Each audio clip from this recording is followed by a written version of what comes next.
اور ابتدا طہارت کا پہلا درجہ یہ ہے کہ انسان اپنے کپڑوں کو پاک رکھا کرے. ابتدائی درجے بتا رہا ہوں آپ کو. پہلا درجہ یہ ہے کہ تمہارا لباس پاک ہونا چاہیے. بچوں کو بچپن سے سکھاؤ کہ اگر کپڑوں پہ نجاست لگ گئی تو نجس کپڑوں سے نماز کا ثواب نہیں ملتا، گناہ ہوتا ہے. مصلی پہ کھڑے رہو، اگر کپڑے نجس ہیں میں اللہ اکبر کر کے نماز پڑھنا شروع کر دوں، وہ نماز میرے لیے عذاب بن جاتی ہے.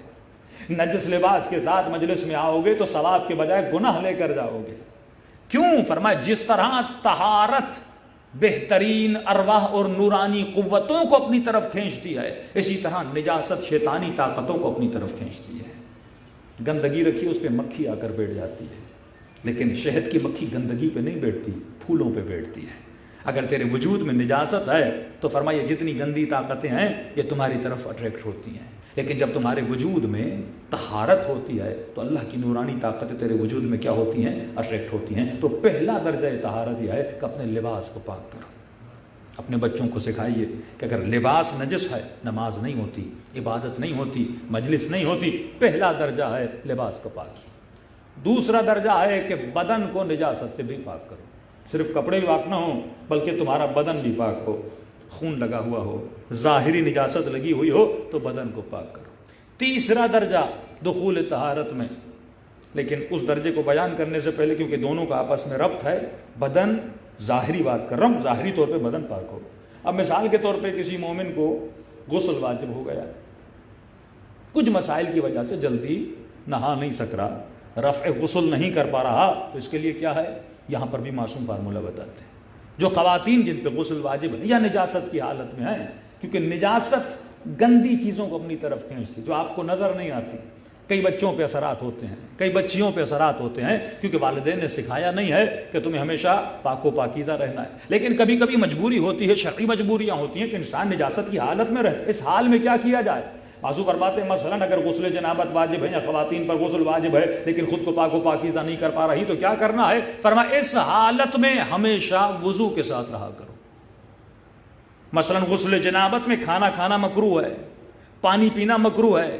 اب میں نہا بھی نہیں پا رہا کچھ مجبوریوں کی وجہ سے، لیکن بھوک بھی لگی ہے، پیاس بھی لگی ہے، تو کروں تو کیا کروں؟ بازو فرماتے یہاں پر وضو کر لے تو وہ کراہت جو ہے وہ کیا ہو جائے گی؟ رفع ہو جائے گی. تو پہلی طہارت لباس کی، دوسری طہارت ظاہری جسم کی. تیسرا درجہ جو معصوم بتا اس کا ربط بھی اس کے ساتھ فرماتے ہیں ہمارے چاہنے والے ہمیشہ دائم الوضو رہتے ہیں، ہمیشہ وضو کی حالت میں ہوتے ہیں. حدیث قدسی بھی آپ کو بتاؤں گا. یعنی مومن علی کا چاہنے والا ہمیشہ وضو کی حالت میں رہتا ہے. رسول خدا کے پاس جوان گئے، یا رسول اللہ رزق میں تنگی ہے، روزگار میں تنگی ہے. تو نبی نے فرمایا کیا وضو کے ساتھ رہے؟ تو نہیں رسول اللہ، کہ ہمیشہ حالت وضو میں رہا کرو، اللہ تمہارے رزق و روزی میں برکت عطا کرے گا. آیت اللہ بہجت کے پاس ایک بوڑھا آیا اور آقا بہجت نے کہا اس کو میرے قریب لائے، بڑا ملے. وہ جب بوڑھا گیا تو پوچھا آقا اس کو آپ نے کیوں بولا؟ کہ مجھے اس کے چہرے میں نور نظر آ رہا تھا. اور جب بوڑھے سے پوچھا کہ تم ایسا کرتے کیا ہو؟ کہ آقا بہجت کو تمہارے چہرے میں کا اور کوئی خاص عمل نہیں ہے لیکن ہمیشہ وضو کی حالت میں رہتا ہوں. امام رضا کا فرمان سے فرمایا اگر کوئی مومن کسی کام کے لیے جائے اور اس کا کام نہ ہو تو وہ دوش کسی اور کو نہ دے، خود کو دے. کہ مولا کیوں؟ کہ اگر وضو کر کے جاتا تو اس کا کام ہو جانا تھا. تو مومن ہمیشہ حالت وضو میں رہتا ہے. وضو آپ کو نور بنا، اسپیشلی بھی جو کرونا کی بیماریاں چل رہی ہیں تو بہترین عمل ہے آپ وضو کی حالت میں رہیں. 10 مرتبہ دن میں سینیٹائز کرتے ہو، اس سے اچھا ہے سیدھے سیدھے پانی سے اپنے ہاتھ کو دھو لو. 6 مرتبہ 7 مرتبہ دن میں وضو کر لو. وضو میں تمہارا اب سینیٹائزر سے ہاتھ آپ دھلیں گے نا، لیکن جب آپ وضو کرو گے تو منہ میں اگر کوئی وائرس ہوگا وہ بھی نکل جائے گا. آپ ناک میں استشمام کرو گے پانی کو، اس سے بھی اگر کوئی چیز ہوگی وہ نکل جائے گی. دوسرا وضو نور بھی ہے. تیسرا وضو کرنے سے پہلے انسان بسم اللہ الرحمن الرحیم پڑھتا ہے تو جتنی بیماریاں انسان کے وجود سے کیا ہو جاتی ہیں؟ رفع دفع ہو جاتی ہیں. سب بات پڑھے محمد و آل محمد.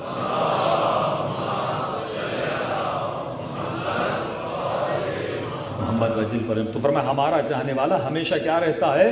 دائم الوضو رہتا ہے. حدیث قدسی سنیے، اللہ کی آواز آتی ہے میرے بندے. دیکھیے 2 لفظ ہیں عربی میں، ایک وفا ایک جفا. وفا یعنی وفاداری، جفا یعنی بے وفائی. اللہ کہتا ہے اگر میرے کسی چاہنے والے کا وضو ٹوٹ جائے اور اگر وہ دوبارہ وضو نہ کرے تو اس نے اپنے رب کے ساتھ جفا کی. اگر وضو ٹوٹ جائے اور دوبارہ وضو نہ کرے اس نے خدا کے ساتھ کیا کیا؟ جفا کی. لیکن اگر وضو ٹوٹے اور دوبارہ وضو کرے تو اس نے اعلان وفا کیا اپنے رب کے ساتھ. یعنی ہمیشہ حالت عبادت میں رہ رہا ہے نا, اللہ کی اطاعت میں رہ رہا ہے اور ظاہری اطاعت میں رہ رہا ہے. فرمایا اگر وضو ٹوٹا, وضو نہ کیا تو جفا, وضو کیا تو وفا. اب اگر وضو کر لیا اور وضو کرنے کے بعد اگر 2 رکعت نماز نہ پڑھے تو اس نے میرے ساتھ جفا کی, اور اگر نماز پڑھے تو اس نے میرے ساتھ وفا کی. کسی مومن نے کہا مولانا وضو کی حد تک تو ٹھیک ہے, لیکن یہ نماز والی جو وفا ہے یہ تھوڑی مشکل ہے. اب ظاہر ہے آفس میں ہیں, کام پر ہیں, چلو وضو میں تو 2-3 منٹ لگ جاتے ہیں, لیکن آدمی 2 رکعت نماز مصلی ڈھونڈے, سجدے ڈھونڈے.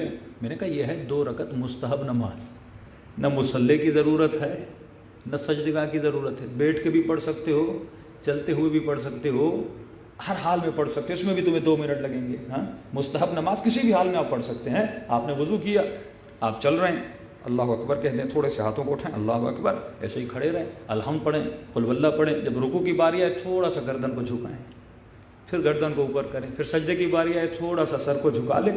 2 منٹ آپ کو لگیں گے. آپ چلتے چلتے اللہ سے وفا بھی کر کے چلے جائیں گے. صلوات پڑھیں محمد و آل محمد.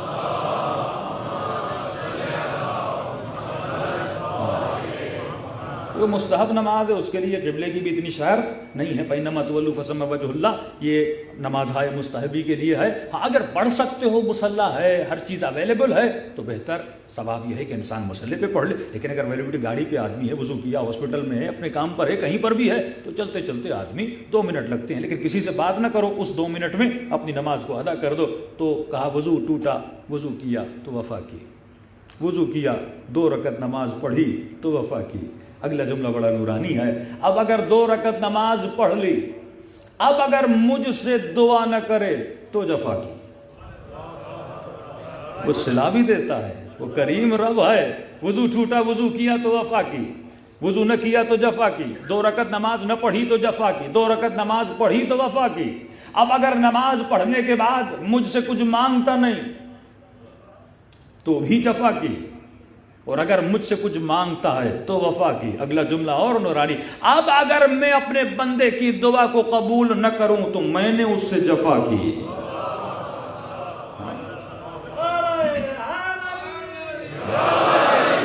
اور وہ خدا وہ ہے جو کسی سے جفا نہیں کرتا. خدا وفا ہی وفا کرتا ہے. سادے سادے نسخے ہیں جس سے انسان کی زندگی سنور جاتی ہے, زندگی بن جاتی ہے. اور ہمیشہ حالت, اب وضو کی حالت میں سوئے تو پوری رات عبادت, وضو کی حالت میں چلے تو پورا دن عبادت, اور وضو کی حالت میں اگر موت آ جائے تو اس سے نورانی موت کوئی ہو نہیں سکتی. کیونکہ من یمت یرنی, جو بھی مرے وہ علی کی زیارت کرتا ہے. تو جب تم ذریعہ حسین کی زیارت کے لیے جاتے ہو تو باوضو ہو کر جاتے ہو نا. جب ذریعہ معصومہ قم کی زیارت کے لیے کسی حرم میں بے وضو جاتے ہو, ہر حرم میں وضو کے ساتھ جاتے ہو, تو مجھے تو میری موت کا پتہ نہیں, کبھی بھی آ سکتی ہے. تو ہمیشہ وضو کے ساتھ رہو, کیونکہ زیارت علی کبھی بھی ہو سکتی ہے. صلوات پڑھے محمد و آل محمد.